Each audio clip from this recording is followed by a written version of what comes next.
रामपुर नामक गांव में चंदन अपनी पत्नी के साथ रहता था। दोनों पति पत्नी मिलकर खेती और पशुपालन का काम करते थे।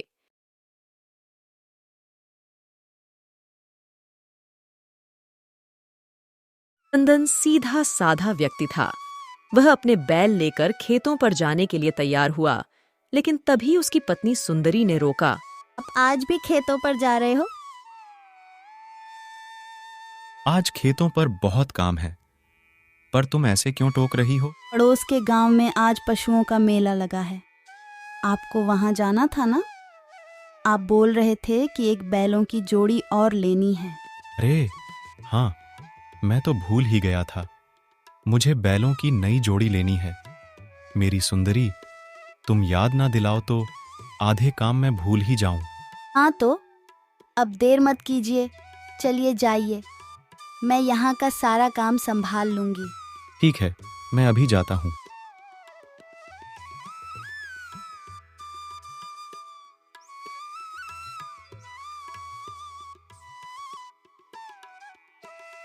चंदन पड़ोस के गांव के मेले में गया।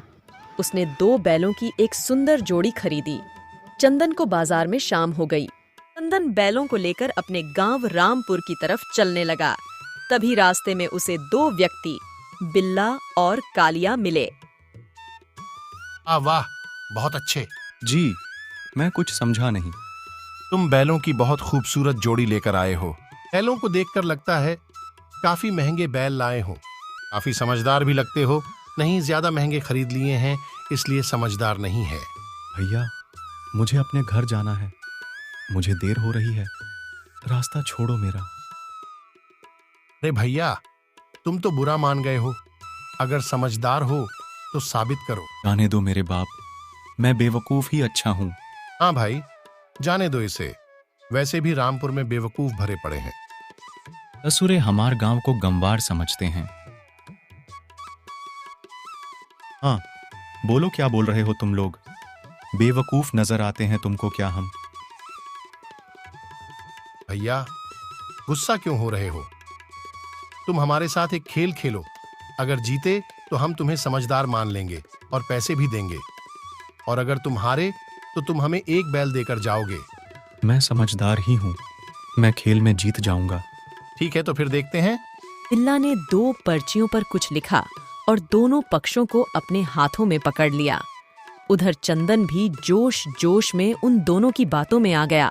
तुमको अब इन दोनों में से एक पर्ची चुननी है।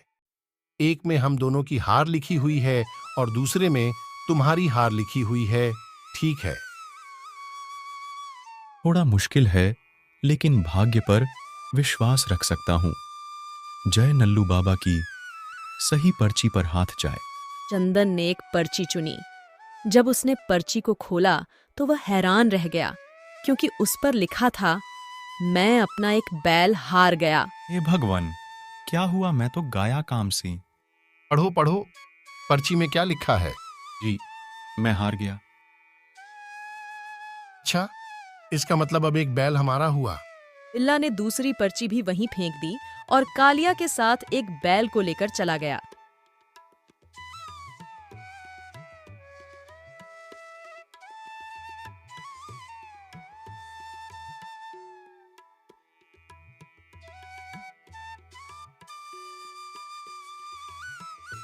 चंदन ने दोनों पर्चियां लेकर अपनी जेब में रख लीं और उदास मन से एक बैल को लेकर घर की तरफ रवाना हुआ। थोड़ा सा आगे चलकर चंदन को 2 व्यक्ति, गोपी और जग्गू, मिले। अरे, क्या बात है? बहुत शांत और उदास जा रहे हो। हम तुम्हारी कोई मदद कर सकते हैं क्या? चंदन ने उन दोनों को अपने साथ हुई ठगी के बारे में विस्तार से बताया। हमारे पास इसका इलाज है। सिर्फ बाबा ही इनकी मदद कर सकते हैं, लेकिन एक मुश्किल है। क्या? बताओ भाई, मेरी मदद करो। हमारे गांव में एक सिद्ध बाबा हैं जो तुम्हारा बैल वापस ला सकते हैं, लेकिन वह सिर्फ अपने गांव के लोगों की ही मदद करते हैं। क्या सच में? हाँ, उनके पास जादुई शक्तियां हैं। तुम्हारे एक बैल को देखकर दूसरा बैल लाकर दे देंगे। तुम भले आदमी लगते हो, मेरी मदद करो। मेरा बैल ले जाओ और दूसरा बैल ले आओ भाई। तुम भी भले आदमी लगते हो, हम तुम्हारी मदद करने को तैयार है। तुम यहीं रुकना, हम तुमसे यहीं मिलेंगे। ठीक है भाई। चंदन ने अपना बैल दे दिया, जिसके बाद गोपी और जग्गू बैल लेकर चले गए और सुबह तक भी नहीं आए।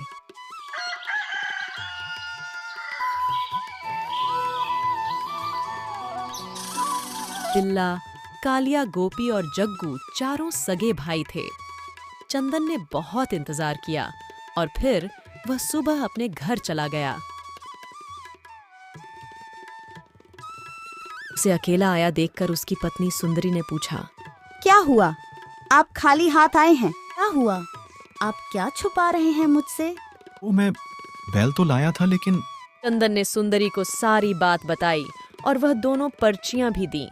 लेकिन जब सुंदरी ने दोनों पर्चियां खोलकर देखी तो दोनों पर्चियों में एक जैसा ही लिखा था। सुंदरी को सब समझ आ गया। हाँ, वो चारों ठग थे। उन्होंने आपको लूट लिया है। क्या कर सकते हैं? सुंदरी ने चंदन को एक उपाय बताया। हाँ, यह ठीक है, मैं कल ऐसा ही करूंगा। अगले दिन चंदन ने चूड़ी बेचने वाले मनिहार का भेष बनाया और आसपास के गांव में उन ठगों को ढूंढने निकला। चंदन को सुबह से दोपहर हो गई, तभी उसे एक घर के सामने 2 बैल बंधे दिखे। यह बैल तो मेरे हैं। यह घर जरूर उन ठगों का है। आज इनको नहीं छोड़ूंगा। मैं इनको सबक सिखाकर ही रहूंगा। चंदन उस घर के पास आवाज लगाने लगा। बिल्ला बाहर आया। हमें चूड़ियों की कोई जरूरत नहीं है भाई, आज घर में कोई नहीं है, चलो जाओ यहाँ से। कोई नहीं भैया, आज तुम ही चूड़ी खरीद लो। तुमको बोला है ना, घर में आज कोई भी महिला नहीं है। अच्छा, तो आज वो खेल ही खेल लीजिए जो कल रात को खेला था। चंदन अपने असली रूप में आ गया और उसने बिल्ला को बहुत पीटा। अरे मत मारो भाई, गलती हो गई।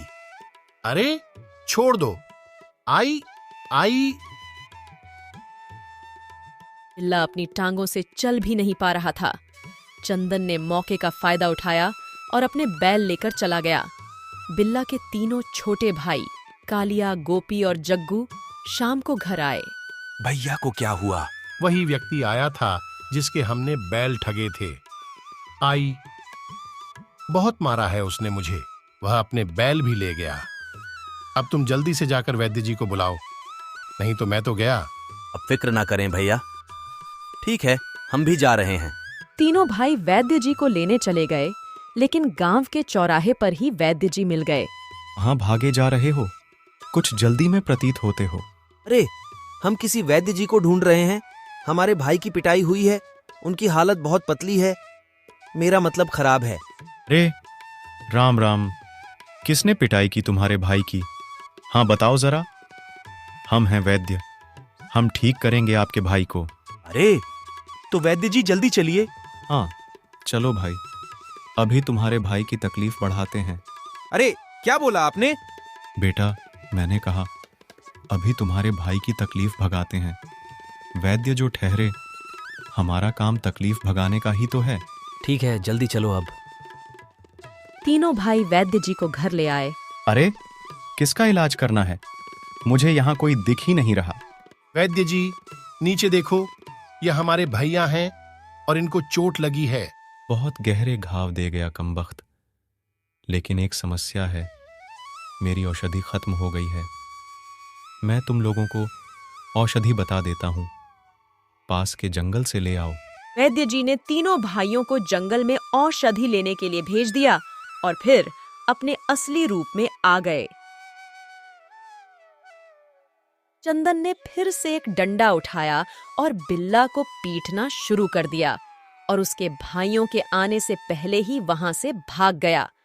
जब बिल्ला के तीनों भाई वापस आए तो बिल्ला ने उनको सारा हाल सुनाया। अमीने ने मार मार कर भरता बना दिया, उसे छोड़ना मत। बस बहुत हो गया, अब हम उस आदमी को जिंदा नहीं छोड़ेंगे। लेकिन हम उसे कैसे ढूंढ लेंगे? बहुत आसान है, उसने अपने घर के बाहर बैल जरूर बांधे होंगे। अब चलो उसको वहीं पर पीटते हैं। कालिया, गोपी और जग्गू तीनों अपने भाई का बदला चंदन से लेने के लिए उसके गांव पहुंच गए और चंदन का घर ढूंढने लगे। तभी उन्हें दिखा कि एक बड़े से घर के बाहर 2 बैल बंधे हैं। दुश्मन मिल गया। उसने अपने बैल यहां बांधे हैं। जरूर वो इस घर के अंदर ही होगा। ध्यान रहे, उसको बहुत पीटना है। उसको याद रहे कि किससे पंगा लिया था। तीनों भाई अंदर गए, लेकिन वो घर एक पुलिस वाले का था।